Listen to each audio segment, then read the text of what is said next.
দুনিয়ার মানুষেরা আল্লাহ নবী নারীদের অধিকার দিবার জন্যে, সমাজে ইনসাফ কায়েম করার জন্যে, ন্যায় প্রতিষ্ঠিত করার জন্যে আল্লাহ নবী কতটা কষ্ট করেছে।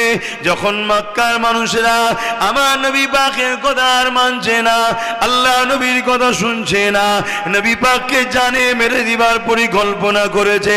দারুন নাদুয়াতে বসে মিটিং হয়েছে, আমার রাসূলুল্লাহকে শহীদ করে দেবে, আমার নবী পাককে জানে মেরে দেবে। এ যুবকেরা, আমার নবী পাক তখন মক্কা জমিন থেকে ওই তায়েফের জমিনে গেল। তায়েফের মানুষকে দিনের কথা শোনাবে, ইনসাফের কথা শোনাবে, ইনসানিয়াতের কথা শোনাবে, মানবতার কথা শোনাবে, ন্যায়ের কথা শোনাবে। তায়েফের দিকে আল্লাহ নবী যখন রওনা দিয়েছে, মক্কা সন্ত্রাসীরা, মক্কা জালিম নেতারা তায়েফের নেতাদের কাছে দুধ পাঠিয়ে দিল। দ্রুত ঘোড়ার পিঠে চেপে ওই তায়েফের কাছে চলে গেল। এ তায়েফের সরদারেরা, এ তায়েফের নেতারা, মুহাম্মদ রাসূল তায়েফে আসছে, তিনি যেটা বলেন সত্য বলে, তিনি যেটা বলে ঠিক বলে, কিন্তু তিনার কথা যদি মেনে নাও তাহলে আমাদের জুলুমের সাম্রাজ্য মিটে যাবে, আমাদের অন্যায় সাম্রাজ্য মিটে যাবে, আমাদের মানুষকে লুটে রাখার সাম্রাজ্য মিটে যাবে। মানুষের মধ্যে আমরা আতঙ্ক তৈরি করে রেখেছি, মানুষ আমাদের দাসী রয়েছে। মুহাম্মদ রাসূল মানুষকে দাসত্ব প্রথা থেকে আজাদ করতে এসেছে। বাপেরা, আমার নবী পাক অনেক কষ্ট করেছে। আল্লাহ নবী যখন ন্যায়ের পক্ষে ছিলেন, ইনসাফের পক্ষে কথা বলতেছিলেন, মানবতার প্রচার করতেছিলেন, এ যুবকেরা তৎকালীন সময়ের শাসকরা কত অত্যাচার করেছিল। আমি যে তায়েফের কথাটা বলতে গিয়ে চলে গেলাম, তায়েফের মানুষের কাছে আল্লাহ নবী মেসেজ, আল্লাহ নবী যাচ্ছে, এই মেসেজটা যখন পৌঁছে গেল, তায়েফের সরদারেরা, তায়েফের নেতারা, তায়েফের জালিম অত্যাচারী শাসকেরা সঙ্গে সঙ্গে বাচ্চা বাচ্চা ছেলেদের হাতে পাথর তুলে দিল। তুলে দিয়ে দূর থেকে দেখাতে লাগলো, ওই যে ব্যক্তিটা এসে ওটা হলো মজনু, ওটা হলো পাগল, নাউজুবিল্লাহ, তার সঙ্গে সেই রকম ব্যবহার করো যা পাগলের সঙ্গে ব্যবহার করতে হয়। এ যুবকেরা, আল্লাহ নবী যখন তায়েফের দিকে এগিয়ে গেলে, তায়েফের বাচ্চারা ওই সময় সে আমার রাসূলুল্লাহ দিয়ে পাথর ছুঁড়তে লাগলো। আল্লাহ নবীর শরীরে লেগে রক্তাক্ত হতে লাগলো, আল্লাহ নবীর শরীরে রক্ত বেরোতে লাগলো। তায়েফের জমিনে নবী পাকের রক্ত জুতা মোবারক পর্যন্ত ভরে গেল, এত রক্ত বেরোতে লেগেছে। এ নওজওয়ানেরা, আজও তোমরা ন্যায়ের পক্ষে থাকলে, ইনসাফের পক্ষে থাকলে, মানবতার পক্ষে থাকলে, তোমাদের উপরে জুলুম হয়, ধৈর্য হারা হলে হবে না, মন খারাপ করলে হবে না। কারণ আমার নবী পাকের উপরে কত জুলুম হয়েছে। আল্লাহ নবী গরিবের পক্ষে ছিল, এতিমের পক্ষে ছিল, বিধবার পক্ষে ছিল, মানবতার পক্ষে ছিল। তাই তৎকালীন সময় জালিমরা আমার নবী পাকের উপরে কত জুলুম করেছে। এই পাথরের আঘাত লাগতে লাগতে লাগতে আল্লাহ নবী এমন করে তায়েফের জমিনে অজ্ঞান হয়ে পড়ে যায়। সেই সময় বড় বড় নেতা লিডাররা গিয়ে সে দেখে, নাকে হাত দিয়ে দেখছে আল্লাহ নবী বেঁচে আছে না মরে গেছে। এ যুবক, একটা বার মনে রেখে দিও গো, আমার নবী পাক আমাদেরকে কত ভালোবাসে, সেই নবী আমার কত কষ্ট করেছে ইনসাফ তোমার আমার কাছে পৌঁছাবার জন্যে, নাই তোমার আমার কাছে পৌঁছাবার জন্যে। সেই নাকে হাত দিয়ে দেখতে লেগেছে আল্লাহ নবী বেঁচে আছে না মরে গেছে। তারা মনে করেছে রাসূল মারা গেছে। এই অবস্থায় নবী পাকের উপরে আরো লাঠির বাড়ি আঘাত দিতে লেগেছে। এই সময় আল্লাহর আরশ কেঁপে উঠলো, ফেরেশতারাও কাঁদতে শুরু করলে, ও রাব্বি আল্লাহ, আপনি এখনো ধৈর্য ধরে আছে, এখনো খামোশ আছে, এখনো সবর করে আছে। আল্লাহ আপনার হাবিবের উপরে কি জুলুম হচ্ছে, আল্লাহ আপনার হাবিবের উপরে কি অত্যাচার হচ্ছে, আল্লাহ আমার আল্লাহ পাক বলে দিলে এ ফেরেশতারে তোমরা কি চাইছো? ওই সময় ফেরেশতারা বলতে লাগলে, ও রব্বি আল্লাহ, তায়েব যে জায়গাটা রয়েছে তার দুদিকে দুটো বড় বড় পাহাড় রয়েছে, ওই দুটো পাহাড়কে এক জায়গায় মিলিয়ে তায়েববাসীকে চেপটে মেরে দেওয়া হোক। এ যদি তা না হয় তায়েববাসীর উপরে পাহাড়কে তুলে চাপিয়ে মেরে দেওয়া হোক। আমার আল্লাহ পাক বললেন, যা ফেরেশতা, আমি ইজাজত দিয়ে দিলাম, পাহাড় চালক ফেরেশতাকে সাথে করে নিয়ে যাও। যদি আমার ইজাজত রইল তাদেরকে পাহাড় চাপিয়ে মারতে পারো বা দুটো পাহাড়কে এক জায়গায় করে পিষে মারতে পারো, আমার ইজাজত আমার পক্ষ থেকে রইল। তবে একবার তাদেরকে মারার আগে প্রথমে আমার হাবিবের কাছে যাবে, আমার হাবিবকে সালাম দেবে, এবং আমি আল্লাহ যে ফয়সালাটা দিয়েছি এটা তুমি একবার হাবিবকে শুনিয়ে দিও। শুনছেন তো? ধৈর্য হারা হলে হবে না। মনে রাখবেন, ইতিহাস ইতিহাস লিখে তাদেরকে স্মরণ রাখে যারা সর্বসময় জালিমের বিরুদ্ধে ছিল। ইতিহাস তাদেরকেই স্মরণ রাখে। নেতাজিকে স্মরণ রেখেছে, আশফাকুল্লাহ খানকে স্মরণ রেখেছে। যারা পা চেটেছিল ব্রিটিশদের, তাদেরকে কিন্তু ইতিহাস স্মরণ রাখে না। অতএব চেটে কখনো ইতিহাসের পাতায় থাকা যায় না। বিপ্লব তখনই সম্ভব যখন তুমি ন্যায়ের পক্ষে, জালিমের বিরুদ্ধে থাকবে। তাকেই ইতিহাস স্মরণ রাখে, তার নামই ইতিহাসে ওঠে। কথা মাথায় ঢুকছে তো? অতএব আমার রসুল অনেক কষ্ট করেছে।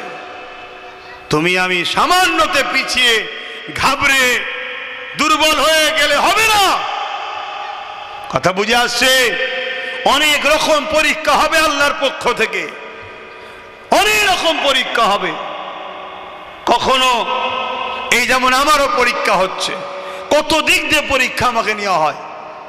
আল্লাহ নেই, আবার আল্লাহ সমস্ত বাধা কাটিয়ে পরীক্ষাতে আল্লাহ পাস করায়। আলহামদুলিল্লাহ। তা আল্লাহ আমাদেরকে পরীক্ষা নেবে। এক একজনের এক এক ধরনের পরীক্ষা হবে। কত মানুষ আছে একটাই বাড়ির ছেলে, একটাই গরিব, মিথ্যা গ্যাজার কেসে জেলে ভরে দিয়েছে। এই শুনছেন? পড়ে আছে জেলে। সে বেচারি গেঁজা কি জিনিস হয়তো দেখেনি কোনোদিন, জেল খাটছেন। হাজার হাজার ছেলে আছে। এ সব কিন্তু কিয়ামতের দিন ধরা পড়বে। এ সবার বিচার আল্লাহ নেবে। সে যেই হোক সবাইকে মহান স্রষ্টার কাছে জবাব দিতে হবে। সবাইকে হাজিরি হতে হবে ময়দানে মাশরে। তো ভাইরা আমার রাসূল পাক সাল্লাল্লাহু আলাইহি সাল্লামের কাছে হযরতে জিবরাইল চলে এলেন। পাহাড় চালক ফেরেশতা এলো, আল্লাহ নবীকে হযরতে জিবরাইল হাতে করে পরিষ্কার করছে রক্তগুলো। আল্লাহ নবীর হুঁশ আসলেন, নবী উঠে বসলেন। জিবরাইল সালাম দিলেন, দিবার পরে বলতে লেগেছে, ইয়া রাসূলুল্লাহ, হাবিবাল্লাহ, আল্লাহ ইজাজত দিয়েছে, শুধু আপনার ইজাজতের অপেক্ষায় রয়েছি। এ ভাই জিবরাইল, কিসের ইজাজত? কি হয়েছে? না, তায়েববাসী আপনাকে এরকম ভাবে মেরেছে। আমরা আল্লাহকে বলেছি, আল্লাহ ইজাজত দিয়েছে, দুটো পাহাড়কে এক জায়গায় করে বীজখানেদেরকে পিষে মারতে বলেছে, বা পাহাড়কে তুলে তাদের মাথায় চাপিয়ে দিয়ে চেপটে মেরে দিতে বলেছে। আল্লাহ ইজাজত দিয়েছে। আমার হাবিব যদি শুধু একবার জিজ্ঞাসা করো, হুজুর আপনি শুধু একবার ইজাজত দেন, আমার রাসূল পাক সাল্লাল্লাহু আলাইহি সাল্লাম রহমতের নবী, দয়ার নবী সঙ্গে সঙ্গে হাত তুললেন, আল্লাহ এরা আমাকে চেনে না তাই মেরেছে, এদেরকে আপনি শেষ করে দেবেন না আল্লাহ। আমি রাসূল চাই এরা বেঁচে থাকুক, এদের ছেলের ছেলের ছেলের ছেলে একদিন না একদিন আমি রাসূল আমাকে নবী বলে মেনে আমার জন্য জানটাও কুরবান করবে। জোরে বলুন সুবহানাল্লাহ, আরো চিৎকার দিয়ে বলুন সুবহানাল্লাহ। আজ সেই তায়েফের বুকে মানুষ যাচ্ছে, আজও সেই তায়েফের বুকে লক্ষ লক্ষ মানুষ রয়েছে। তারা সবাই এখন রাসূলুল্লাহ দিবানা, ছেলের ছেলে আজ পর্যন্ত 1450 বছর হয়ে গেল, তারা আমার রাসূলের জন্য জানও কুরবান করছে। আমার নবী পাক সেদিন যদি বদদুয়া করতেন, তাহলে আজ আমরা সব শেষ হয়ে যেতাম। আমার নবী পাক সাল্লাল্লাহু আলাইহি সাল্লাম এত কষ্টের পর, এত ধৈর্য ধরে ন্যায়ের পক্ষে, ইনসাফের পক্ষে, গরিবের পক্ষে, মানবতার পক্ষে, তাওহীদের পক্ষে মানুষকে আহ্বান করেছে। আমার নবী পাক সাল্লাল্লাহু আলাইহি সাল্লাম তিনি যে মেসেজ দিয়েছে 1450 বছর ধরে তাম পৃথিবীর বুকে সেই মেসেজ আজও চলছে।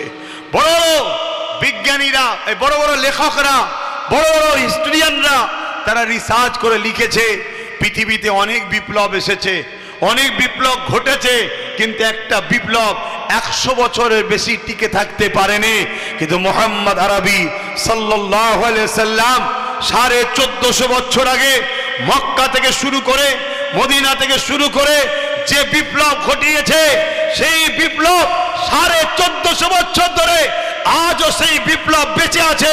শুধু বেঁচে নয়, যে ইউরোপ দুনিয়া ইসলামকে মিটাতে চেয়েছিল তাদের পত্রিকা, তাদের মিডিয়া, তারা লিখছে আগামী 40-45 মধ্যে ইউরোপ দুনিয়া সংখ্যা গুরু হবে ইসলাম। জোরে বলুন সুবহানাল্লাহ, আরো জোরে বলুন সুবহানাল্লাহ। কেন? আমার নবীর আখলাক, আমার নবীর চরিত্র, আমার নবীর মানবতা, আমার নবীর মনুষ্যত্ব, আমার নবীর মানববন্ধন, তাদের যুবক যুবতীরা রিসার্চ করছে, তারা দলে দলে ইমানের কালেমা পড়ছে। আজ মুসলিম ঘরে জন্ম হয়ে, মুসলিম ঘরের সন্তান হয়ে, ইসলামের ঘরে এসে আজ যদি আমরা ইসলাম বিরোধী কাজ করি, আল্লাহ আমাদেরকে মিটিয়ে দেবে, কিন্তু আমার রসুলের দিন ছিল, আছে, থাকবে।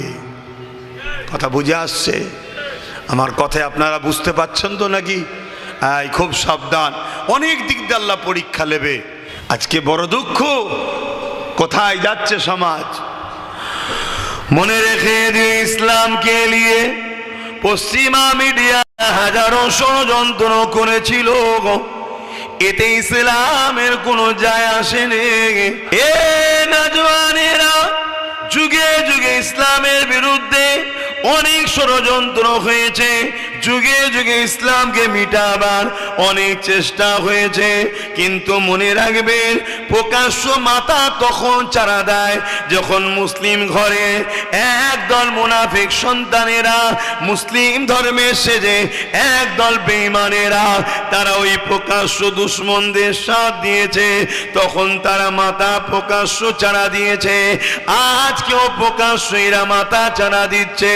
কেন? মুসলমান ঘরে একদল মুসলিম ছেলে, নামধারী মুসলমান, যারা মূলত বেঈমানের খাতায় নাম লিখে দিয়ে এই ইসলাম বিদ্বেষীদেরকে প্রকাশ্য সহযোগিতা করছে।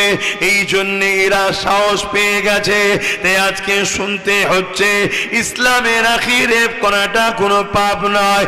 এ যুবকেরা, ইসলামে কেউ যদি রেপ করে তার জন্য শাস্তি হলো অর্ধেক গলা পর্যন্ত পুঁতে দিয়ে তাকে পাথর মেরে মেরে মেরে মেরে তাকে হত্যা করে দিতে হবে। কিন্তু আমরা কি দেখছি? আমার দেশেতে প্রতিদিন পেপার খুললে একটা না একটা বেটি রেপ হয়ে যাচ্ছে। সে হতে পারে মুসলমানের বেটি, হতে পারে সে হিন্দুর বেটি, হতে পারে সে আদিবাসীর বেটি। মায়ের জাত আজকে নিরাপদে নাই, যে ধর্মেরই হোক না কেন, মায়ের জাত হলো নারী। এই নারীরা আজকে নিরাপদে নাই, কেননা আজকে যারা দেশ চালাচ্ছে এরা নারীদেরকে সুরক্ষিত দিতে পারছে না। কি করে পারবে? এদের দলের নেতা মন্ত্রী অনেকে রেপিস রয়েছে, চরিত্রহীন রয়েছে, জালিম রয়েছে, এবং এরা দ্বারের দ্বারা যেতে, এরা যাদের দ্বারা ক্ষমতায় আসে, এরা যাদের দ্বারা ভোট চুরি করে, তাদের মধ্যে বেশিরভাগ চরিত্রহীন জালিম রয়েছে। এই জন্য এরা রেপিসদের বিচার করতে পারেনি। কিন্তু ইসলাম বলছে রেপিসদের একটাই শাস্তি, তাকে মৃত্যুদণ্ড দিয়ে দাও, তাকে দুনিয়ায় বাঁচার অধিকার নাই। কেন? যে মায়ের যাতে সম্মান করতে পারে না, ওই মানবরূপী পশুর বাঁচার কোনো অধিকার নাই। আপনারা কি একমত তো নাকি? একমত না হলে তার ইসলামের হবেন বা কি করে? তাহলে আজকে 2-10টা-20টা যদি রেপিসকে ঝেড়ে দেওয়া যায়, তাহলে বাকি সব মায়েরা নিশ্চিন্তায় থাকবে না? থাকবে না? হ্যাঁ। কিন্তু যখন যখন দেশের বা রাজ্যের মাথায় যারা বসে থাকে তারাই যখন রেপের রেট দেয় তখন কি রেপ আর বন্ধ হয়? কথা বলেন। তাহলে সেই রাজ্যে এরকম মিথ্যা কথা বলবে ইসলামের বিরুদ্ধে আর তাকে ধরবে এ আশা করাটাও যায় না। কিন্তু আমাদের দায়িত্ব আছে না নাই প্রতিবাদ করা? কি গো বলেন, প্রতিবাদ করার দায়িত্ব আছে না না? আল্লাহর কাছে জবাব দিতে হবে।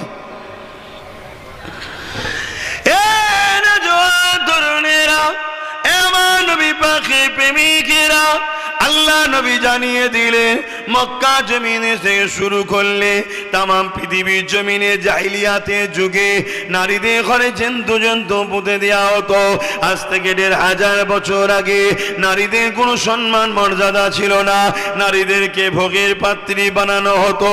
স্পেনের শাসক যে ছিল, এমন করে রোমের যে শাসক ছিল, পারস্যর যে শাসক ছিল, তারা নারীদেরকে ভোগের পাত্রী বানাতো। নারীদের কোনো সম্মান মর্যাদা ছিল না। আল্লাহ নবী জানিয়ে দিলে নারীদেরকে তোমরা জন্তু জন্তু কেন পুঁতে দিচ্ছ? তারা বলতে লেগেছিল নারীরা হলো অশুভ, তাদের কোনো বাঁচার অধিকার নাই। আমার রাসূলুল্লাহ জানিয়ে দিলে এ দুনিয়ার মানুষের এটা হলো তোমাদের কুধারণা, এটা তোমাদের কুসংস্কার। যে ১৬টা পুত্র সন্তান দেয় মায়ের পেটে, ওই ১৬টাই কন্যা সন্তান দেয় মায়ের পেটে। নারী আর পুরুষ এই দুটোরই দুনিয়া জমিনে দরকার আছে। এই দুজনের মিলনের বিনিময়ে দুনিয়া জমিনে মনুষ্য জাতির বিকাশ ঘটবে। এটা মহান স্রষ্টার সৃষ্টি। তাই নারী অশুভ নয়।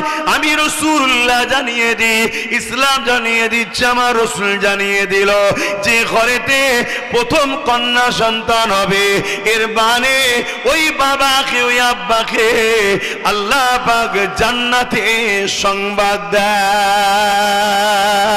আরো জোরে বলুন সুবহান।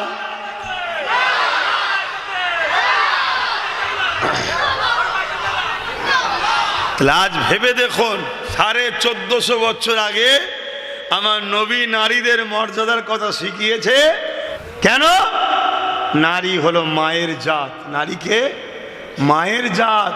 আমার ঘরে যে মাটা আছে ওটা একটা নারী, আপনার ঘরে যে মাগুলো আছে ওগুলো নারী। তাই নারীর সম্মান ইসলাম এত দিয়েছে, একটা একটা নারী একটা একটা জান্নাত। জোরে বলুন সুবহানাল্লাহ। এ কথা শুনে আমরা আনন্দিত নাকি? আমরা খুশি তো নাকি? আমরা পুরুষ হয়ে নারীদের মাকামের কথা শুনে খুশি হচ্ছি। এ ব্রেন, এ দিল, এভাবে আমার রাসূল আমাদেরকে তৈরি করেছে। আসেন ইসলাম নারীদেরকে কি সম্মান দিয়েছে। আল্লাহ নবী দরবারে একটা ব্যক্তি চলে আসলো, ইয়া রাসূলুল্লাহ হাবিবাল্লাহ, ইসলামের সব থেকে আমার উপরে কার হক বেশি? আল্লাহ নবী বললেন তোমার মায়ের, তারপরে কার তোমার মায়ের, তারপরে কার তোমার মায়ের, তারপরে কার তোমার বাপের। এ যুবকেরা, তরুণেরা, বাপেরা, আল্লাহ নবী মায়ের জাত নারীদের হক ৩ গুণ দিয়েছে, পুরুষের তারপরে দিয়েছে। তাহলে নারীদের সম্মান ইসলাম কত দিয়েছে? এ যুবকেরা, তরুণেরা, আল্লাহ নবী আরো জানিয়ে দিলে কোন বাপের যদি একটা, দুটো, তিনটে পর 3টে কন্যা সন্তান হয়, ওই বাপ যদি 3টে কন্যা সন্তানকে লালন পালন করে বিবাহটা দিয়ে দিতে পারে, ওই 3 কন্যার বাবা আর আমি রাসূলুল্লাহ, আল্লাহ নবী দুটো আঙুলকে তুলে দেখিয়েছে যেমন পাশাপাশি রয়েছে এই 3 কন্যার বাবা আর আমি রাসূলুল্লাহ আল্লাহর জান্নাতে পাশাপাশি থাকিব। আরো জোরে বলুন সুবহান। তাহলে নারীর মর্যাদা কত? কোন বাপ যদি 3টে কন্যা সন্তান হয় তার, আর ওই 3টে কন্যাকে বাপ ভালোবেসে আদর করে লালন পালন করে পড়াশোনা করিয়ে বড় করে তার যদি বিবাহ দিয়ে দিতে পারে, আল্লাহ রসুল বলছে পাশাপাশি আমার সাথে জান্নাতে থাকবে। বললেন না সুবহানাল্লাহ? তাহলে সেই নারীকে ইসলাম কখনো অপমান অপদস্থ করতে পারে না। আর যে নারীকে অপমান অপদস্থ করে আর সে ইসলামের মধ্যে থাকতেও পারে না।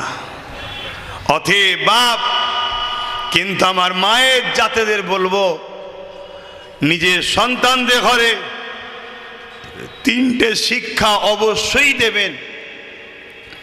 আল্লাহ রসুল বলেছেন প্রত্যেকটা মা বাপের দায়িত্ব সন্তানকে তিনটে শিক্ষা দেওয়া। নাম্বার 1 নবীর প্রেম, নাম্বার 2 আহলে রসুলদের প্রেম, নাম্বার 3 কোরআনের শিক্ষা। মনে রাখবেন আমার রসুল পাক সাল্লাল্লাহু আলাইহি ওয়াসাল্লাম তিনি এই জুলুমের বিরুদ্ধে কথা বলার দরুন তৎকালীন সময় যারা শাসক ছিল, আবু জেহেল, উতবা, সাইবা, আবু লাহাব, উমাইয়া, এরা আমার রসুল পাক সাল্লাল্লাহু আলাইহি সাল্লামের জন্য কুয়া পর্যন্ত খুঁড়েছে। আমার নবীকে ওই কুয়াতে ফেলে মাটি চাপা দিয়ে মেরে দেবে, কিন্তু আল্লাহর মর্জি আবু জেহেলই ওই কুয়ার মধ্যে এসে পড়ে গেছে, কেউ তুলতে পারছে না। যত রশি বাড়ায় সেই কম পড়ে যায়। আমার রসুল পাক সাল্লাল্লাহু আলাইহি সাল্লামকে ডাকা হলো। আল্লাহ নবী বললেন, চাচা এখানে কুয়ায় কি ব্যাপার, কি ব্যাপার এখানে? না, আমি তোমাকে ফেলার জন্য কুয়া খুঁড়েছিলাম, আমি পড়ে গেছি। আল্লাহ নবীকে আবু জেহেল বলতে লেগেছে, আমাকে উঠাও এখান থেকে, আমি তোমার কথা মেনে নেব, আমাকে উঠাও। আল্লাহ নবী হাত বাড়ালেন, আবু জেহেল হাত পেয়ে গেল। আল্লাহ নবী টেনে তুললেন। উঠার পরে যতজন মানুষ ছিল সবাই রাসূলুল্লাহর হাতে হাত দিয়ে কলেমা বলল, কিন্তু আবু জেহেল বলল, মুহাম্মদ তুমি কত বড় জাদুঘর, নাউজুবিল্লাহ। কেন? কপাল ফাটা, পরিবর্তন হলো না। তাহলে হিদায়াত আল্লাহর পক্ষ থেকে যদি কারো কপালে না থাকে, সে যখন বুঝতে পারবে যে আমার পায়ের তলার মাটি সরে যাচ্ছে, আমাকে মিটিয়ে দেওয়ার প্ল্যান চলছে, তারপরেও কিন্তু সে পরিবর্তন হতে পারবে না। কেন? তার কপালে যদি আল্লাহ হিদায়াত না রাখে। কথা শুনছেন? কিন্তু আমাদের ডিউটি খুলে আম আপনাদেরকে শোনাতে হবে হক কথাটা। যদি শোনার পরও দুটো মানুষ পরিবর্তন কপালে থাকে, তার মধ্যে একটা হালচাল শুরু হবে, সে পরিবর্তন হয়ে যাবে। আর যদি কপালে পরিবর্তন না থাকে, হাজারো বুঝালো পরিবর্তন হবে না। আজকেও যেমন অনেক মানুষ আছে, আজকে অনেক জায়গায় যেতে ভয় করে। আব্বাস সিদ্দিকী আসছে, না বাবা যাবনি। কোথায় এলাকায় কেউ দেখে ফেললে যদি পরে ঘর ভেঙে দেয়, যদি পরে মারে। অনেকে যদিও বা আসে, নুকিয়ে নাকিয়ে আসে, কোনো রকমভাবে চুপচাপ বসে থাকে, সাধারণ ড্রেসে আসে, যেন কোনো বাজারে গেছিল ব্যাগ নিয়ে বেরিয়ে পড়ে। এভাবে নুকিয়ে নাকিয়ে, এই যে মানুষ পরাধীন, এটা মানুষ আজাদ নয়, মানুষ স্বাধীন নয়, মানুষ পরাধীন। আজকের দিনও মানুষকে যারা পরাধীন করে রেখেছে, এরা আজকের আবু জেহেল, এরা আজকের উতবা, এরা আজকের সাইবা, এরা আজকের নমরুদ, এরা আজকের ফিরআউন। এদের বিরুদ্ধে লড়াই করা আমাদের জন্য ইসলাম শরিয়াতে ফরজ হয়েছে, করতেই হবে। করে মানুষকে আজাদ করতে হবে, মানুষকে বাঁচাতে হবে, মানুষকে স্বাধীন দিতে হবে। এর নামও ইসলাম। জোরে বলুন সুবহানাল্লাহ। মানুষ মনে করে ইসলাম শুধু দাড়ি, টুপি, নামাজ, রোজা, মসজিদ, মাদ্রাসা। না, ইসলাম একটা কমপ্লিট জীবন ব্যবস্থার নাম। ইসলাম একটা কমপ্লিট জীবন ব্যবস্থার নাম। বাজারে গেছো, একটা অসহায় গরিবের দোকানদারের উপরে কেউ তুলা তুলছে বা জুলুম করছে, তুমি যদি ইসলামের অনুসারী হও, তোমার দিন তোমায় কি বলছে শোনো। যে ওই গরিব দোকানদারের উপরে জুলুম করছে, যারা জালিম, তাদের বিরুদ্ধে তোমাকে গরিব দোকানদারের পাশে দাঁড়িয়ে লড়তে হবে। যদি ওই গরিব দোকানদারের সঙ্গে তোমার রক্তের সম্পর্ক নেই তো কি হয়েছে, ধর্মেরও সম্পর্ক যদি না থাকে, সে যদি অন্য ধর্মের দোকানদারও হয়, হিন্দু হোক, আদিবাসী হোক, সাঁওতাল হোক, সে মানুষ, তার উপরে জুলুম হচ্ছে, তার পাশে দাঁড়িয়ে জালিমের বিরুদ্ধে ঝাঁপিয়ে পড়ার নাম হলো ইসলাম। জোরে বলুন সুবহানাল্লাহ। মনে রাখবে, তুমি যদি এই অসহায়ের পাশে দাঁড়িয়ে মজলুমের সাথ দাও, কিয়ামতের দিনে আমার আল্লাহ তোমার সাথ দেবে, ওয়াদা করেছে। জোরে বলুন সুবহানাল্লাহ। এ বিষয়ে একটা ছোট্ট কথা বলি, প্রায় বলেছি, আজও বলছি। প্রচন্ড এক যুবক ছেলেকে কিয়ামতের দিন আল্লাহ পাক উঠাবে, তার হিসাব নিবার জন্য তাকে ডাকবে, দাও হিসাব দাও, কি করেছো বলো। বান্দা ওই সময় কাঁদতে কাঁদতে বলবে, ও রব্বি আল্লাহ, বা দুনিয়া জমিনে আমি কোনো ভালো কাজ করিনি, দুনিয়া জমিনে আমি অন্যায় করেছি, দুনিয়া জমিনে আমি ভুল কাজ করেছি, দুনিয়া জমিনে আমি পাপাচার করেছি। মনে রাখবেন, অন্যায় দুই ধরনের হয়, একটা হলো নিজের ক্ষতি, আর একটা হলো ধর্মের ক্ষতি। একটা হলো নিজের ক্ষতি, আর একটা হলো ধর্মের ক্ষতি। কেউ যদি নিজের ক্ষতি করে, আল্লাহ পাকের কাছে তওবা করলে আল্লাহ পাক তার মাফ করে দেবে। কিন্তু কেউ যদি ইসলামের ক্ষতি করে, আল্লাহ পাকের কাছে কাঁদলো, তওবা করলে মাফ হবে না, কেননা সে ইসলামের ক্ষতি করেছে। তাকে কলেমায় রদ্দ গোপন পড়ে নতুন করে ইসলামে আসতে হবে। এ যুবকেরা, আর একটা কথা শুনে রেখে দেন, হক হলো দুই ধরনের, একটা হলো হকুল্লাহ, আল্লাহ পাকের হক, আর একটা হক হলো বান্দার হক। যদি তুমি গরিবের উপরে জুলুম করো, কারণ আমি মিথ্যা মামলা করো, কারোর উপরে মিথ্যা দোষ দাও, কারো কারণ মাল যদি ছেড়ে নাও, এটা হলো বান্দার হক। সে যতক্ষণ পর্যন্ত না মাফ করবে, আল্লাহ পাক মাফ করবে না। কিন্তু নামাজ কাজা করে ফেলেছো, রোজা কাজা করে ফেলেছো, এটা হলো আল্লাহর হক। আল্লাহ পাকের গায়ে যদি কাঁদেন, আল্লাহ পাক মাফ করে দেবে, ওয়াদা করেছে। হকুল্লাহ আল্লাহর সঙ্গে, হকুল্লাহ বান্দার সঙ্গে।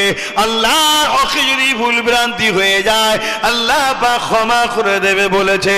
কিন্তু বান্দার হক যদি আদায় তুমি না করো, বান্দার হক যদি মেরে নাও, আল্লাহ পাক তোমায় ক্ষমা করবে না। শুনছেন তো আমার ভাইরা? মনে রাখো, তোমার পীরের আওলাদ আমরা, তোমাদেরকে দুনিয়াতেও বাঁচাবার চেষ্টা করে লড়ছি, আখেরাতেও বাঁচাবার চেষ্টাই বলছি। অতএব বাপ, আপনাদেরকে বলবো, ইসলামকে মানুন, ইসলাম অনুযায়ী জিন্দেগি গড়ুন, ইসলাম অনুযায়ী চলুন। একটা হক নাস, আর একটা কি হকুল্লাহ, আল্লাহর হক, বান্দার হক। যদিও হজ না করে, আল্লাহর কাছে যদি কাঁদাকাঁদি করে তওবা করে, আল্লাহ বলেছে আমার হক আমি মাফ করে দেবো। জোরে বলুন সুবহানাল্লাহ। কিন্তু কোন গরিব মানুষ, নিরীহ মানুষ, অসহায় মানুষ, তার ঘরের ছেলেকে মিথ্যা কেস দিয়েছে, শুনছেন? এরকম হয় না, হয় না? আর কেস হলে তো প্রশাসন বন্ধুদের নিরুপায়, শুনছেন না? শোনেন না? তাদেরকে ধরতে হবে, না ধরলে আবার ওপর থেকে চাপ আসবে। কি গো, হাবলদার হওয়ার শখ গেছে, ব্যাস তারাও নিরুপায়। তো এই যে মিথ্যা কেস দিল, এটা হলো হকুন নাস। যতক্ষণ পর্যন্ত না ওই ছেলেটা যার নামে কেস হলো ও দোষী নয়, ও যদি মাফ না করে, তুমি যেই হও, তোমার যদি সেজদায় পড়ে কপালে কালো দাগও করে ফেলো, আল্লাহর রসুল বলছে তোমায় জাহান্নামে যেতে হবে, মাপ নাই। শুনছেন তো ভাই?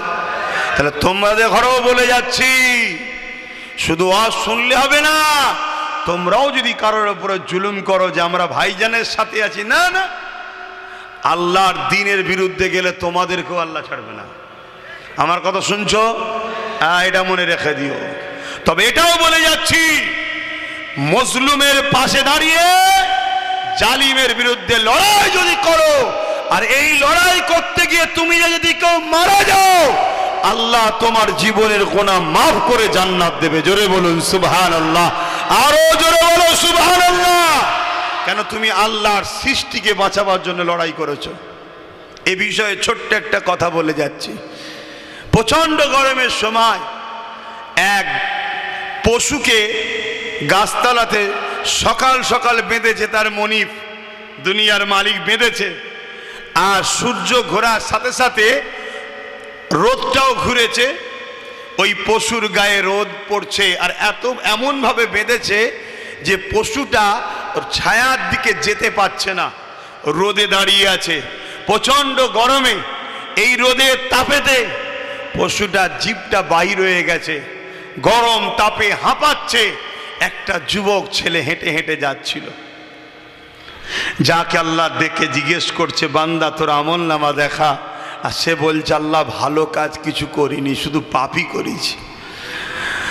আল্লাহ আপনি আমাকে গোপনে জাহান্নামে দিয়ে দিন।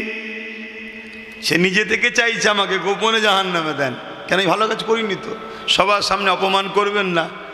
কিন্তু এই খাতা দেখতে দেখতে দেখা যাচ্ছে তার আমল নামাতে এই ইবাদতটা রয়েছে, যেটা দেখে আল্লাহ বড় খুশি হয়ে যায়। জোরে বলুন সুবহানাল্লাহ। আল্লাহ বা বলবে, বান্দারে তোর একটা আমল দেখেছি যাতে আমার বড় পছন্দ হয়েছে, আমি বড় রাজি হয়ে গেছি। ওরে আমার বান্দারে তুই কোথায় যেতে চাস বল? বান্দা বলবেন, আল্লাহ আপনি যদি দয়া করে আমি জান্নাতে যেতে পারি। আল্লাহ বা বলবে, বান্দারে যা, তোর গোনাকে আমি চেপে দিলাম, কেন আমি তোর মালিক, খোদ মালিক আল্লাহ, আমি তোর গোনাকে রুকিয়ে দিলাম, চেপে দিলাম। যা বান্দা, আমি আল্লাহ তোকে আমার দয়ার বিনিময়ে জান্নাতি বানিয়ে দিলাম। এ নওজওয়ানেরা, আল্লাহ নবী সাহাবাদেরকে জিজ্ঞাসা করে, ওই বান্দা নেক আমল ছিল এটা, ওই প্রচন্ড রোদের পশুটাকে দেখে ময়া হয়েছে। আরে আল্লাহ সৃষ্টিটা রোদে রয়েছে, কত গরমে কষ্ট হচ্ছে, তাকে নিয়ে যে ছায়াতে বেঁধে দিয়েছে, ছায়াতে বেঁধে দিয়ে তাকে পানি পান করিয়েছে। এই কাজটা দেখে আল্লাহ পাকে বড় খুশি হয়েছে। তুই আমার দিয়া রহমত নিয়ে যদি আমার একটা অবালা পশু সৃষ্টির উপরে দয়া দেখা, বান্দারে আমি আল্লাহ দয়ার মালিক, আমি কেন তোর উপরে দয়া দেখাবো না? ওরে আমার বান্দা যা, আমি আল্লাহ তোকে দয়ার বিনিময়ে জান্নাতি বানিয়ে দিলাম। তাহলে আজ যদি আমরা আমাদের এলাকার কোনো গরিব মানুষের পাশে দাঁড়াই, এতিমের পাশে দাঁড়াই, বিধবার পাশে দাঁড়াই, অসহায়ের পাশে দাঁড়াই, আল্লাহর শ্রেষ্ঠ সৃষ্টি মানুষ তার পাশে যদি দাঁড়াই, কিয়ামতের দিন আল্লাহ আমাদের গুনাহ মাফ করে নাজাত দিতে পারে না? পারে না? মনে রাখবেন, গান শুনেছেন, সিনেমা দেখেছেন, যাত্রায় গেছেন, এটা নিজের ক্ষতি করেছেন আল্লাহর সঙ্গে। আল্লাহর কাছে ক্ষমা চাইলে মাফ করে দেবে। কিন্তু কারো নামে যদি মিথ্যা প্রচার করেন, সে সেই কাজের কাজই যদি না হয়, তুমি হক নাশ করলে ও যদি না তোমায় ক্ষমা করে, তোমার মাফ নাই। শুনছেন তো? আমি আপনাদেরও বলে যাচ্ছি, খবরদার হক নাশ করে ফেলবেন না। আমার ভালোবাসার বাপ ভাইরা, কারো হক মারবেন না, কারোর উপরে জুলুম করবেন না, কাউকে মিথ্যা কেস দেবেন না, কারো উপরে অত্যাচার করবেন না, কারো ঘর লুটবেন না।